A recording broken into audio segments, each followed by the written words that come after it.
Thanks for watching Endgame Economics. If you enjoyed this video, hit subscribe. It's completely free for you, and it helps us continue making more videos like this.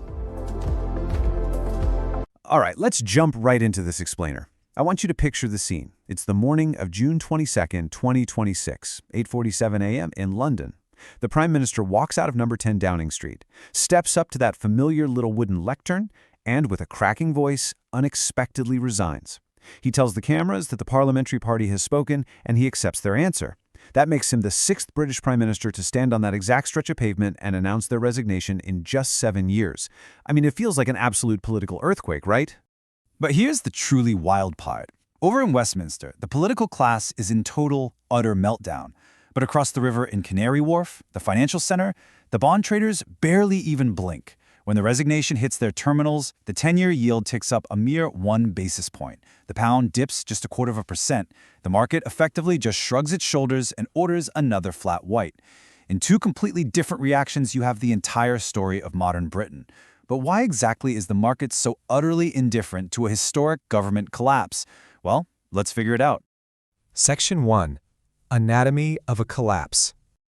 To understand why the market just shrugged, you kind of have to look at how a seemingly invincible 400-seat political landscape evaporated into thin air in just 23 months.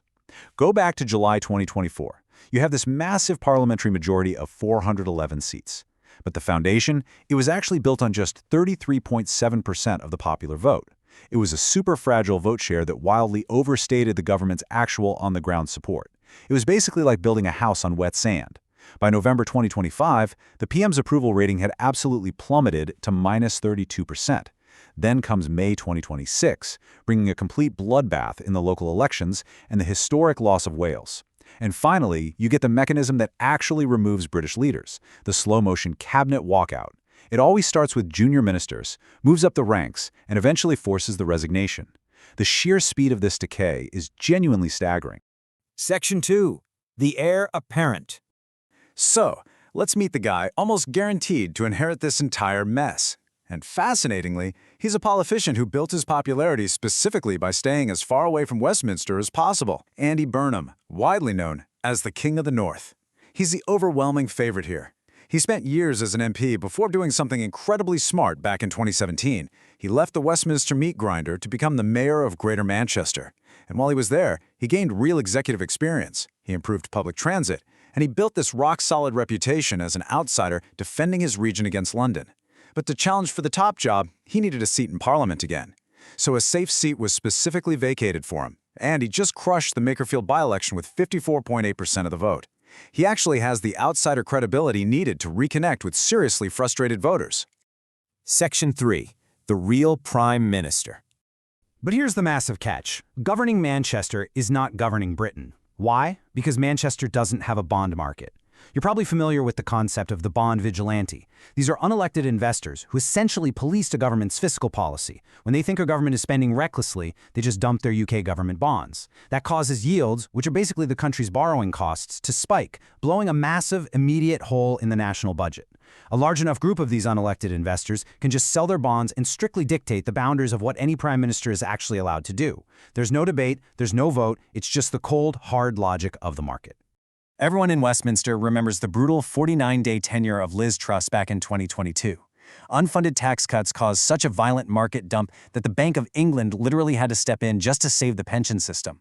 That lesson was permanently branded into the brain of every single British politician. Cross the bond market and you die. And you can see that effect playing out today. Even the incoming King of the North, a guy explicitly brought in to represent radical change, has already publicly committed to the incredibly strict fiscal rules of his predecessor. He's promising to keep things exactly the same, just to keep those bond vigilantes happy. Because no matter who takes the office, the market sets the boundaries. Section 4. The inheritance from hell. So what exactly is waiting on the new Prime Minister's desk? Regardless of their political party, they are stepping right into a structural cage. Think about this number, £126 billion. That is the projected debt interest payment for the 2025 to 2026 fiscal year alone.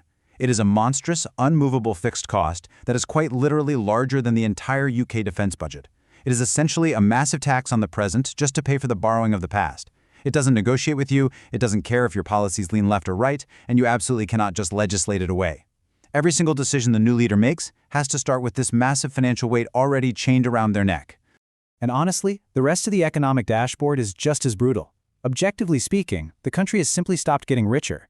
Economic growth is projected at sub 1% per capita from 2027 onwards. The easy revenue? It's long gone. You're left with a completely maxed out tax burden sitting at 38% of GDP, which is the highest peacetime level in British history. And let's say the new Prime Minister really does want to reindustrialize the North. How exactly are you going to do that when industrial energy costs almost 27 pence per kilowatt hour? That's the highest in the developed world. It makes running factories mathematically almost impossible. The names on the door at number 10 might change, but this inheritance from hell, it absolutely does not. Section 5. The Five-Party Doom Machine. Because if the economic math is rough, the electoral math is, well, it's a nightmare. Britain's traditional two-party voting system has completely fractured. For a century, this was basically a straightforward red versus blue game, right? But look at the polling from May 2026. We are now looking at 5 distinct parties, all commanding somewhere between 14 and 25% of the electorate. You've got Reform UK leading the pack at 25%, the Conservatives at 18%, Labour sitting in third at 17%, with the Greens and Lib Dems right on their heels. The British system was historically designed to manufacture a strong, single-party majority out of 2 main choices. When you start feeding it 5 highly fragmented blocks, it just produces wild, exaggerated, and completely unpredictable swings. So you end up in this impossible trap that we call the electoral vice. If the new Prime Minister moves left, say to appease demands for wealth taxes or softer welfare, he immediately spooks the bond market and bleeds his working-class voters right over to Reform UK. But if he tacks right, trying to show fiscal restraint and tough migration policies, he completely alienates the progressive base, and they just defect to the Greens. Literally any attempt to solve a problem severely angers a massive faction of an extremely divided country. It's a lose-lose situation. Section 6. Is there a way out? Okay, so is the country just totally doomed?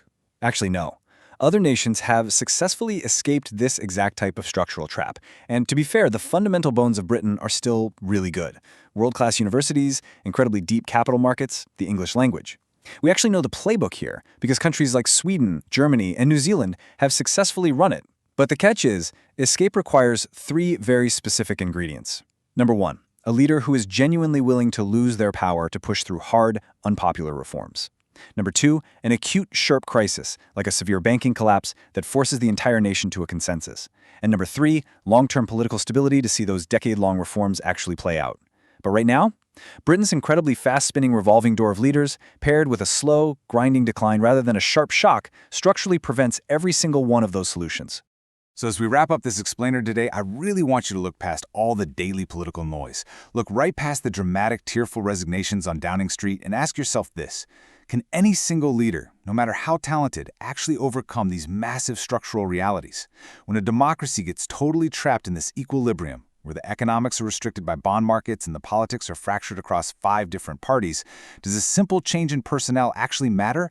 Or is the machine underneath just going to keep on grinding away, turning every new prime minister into nothing more than the newest tenant of an inescapable cage? It's a fascinating, complex reality, and something you should definitely keep in mind the next time any politician promises you that they and they alone can fix it.